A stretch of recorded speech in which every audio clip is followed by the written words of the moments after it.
in her hand, an unexpected weight. For a long moment, she simply stared at the name, tracing the letters with her eyes as if they might reveal something hidden beneath. Max Reardon, architect. Something about him lingered in the air, a kind of resonance that she couldn't shake.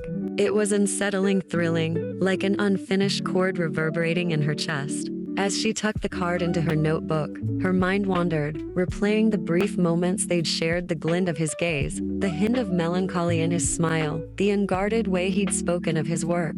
He was a mystery, a man who seemed to hold secrets in every gesture and every quiet pause. Anna didn't believe in love at first sight, and yet, something about this chance encounter felt different, as if she'd been handed the opening chapter of a story she hadn't asked to write. Her phone vibrated suddenly, jolting her back to reality.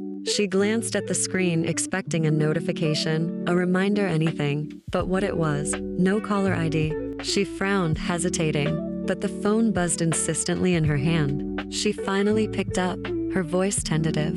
"Hello?" Silence. A beat, then two, before a faint, almost imperceptible sound came through, the rustling of papers, or maybe footsteps on gravel.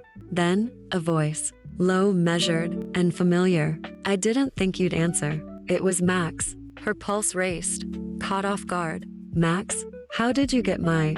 You left something behind." His voice was strangely calm, almost too calm. "I thought I should return it." A chill ran down her spine. She didn't remember leaving anything behind. I don't understand." "Look inside your notebook, Anna." Her fingers moved instinctively, flipping open the pages, and there it was, a piece of thick, cream-colored paper she'd never seen before. Handwritten words covered the page in a dark, slanted script. The world spun as she read. "I've been looking for you, Anna. Don't let me down." Her heart pounded, and questions swarmed her mind. Her eyes darted to the cafe window, searching for him, but he was gone, and the street was a blur of strangers. "Max, what is this?" she whispered. But the line had already gone dead.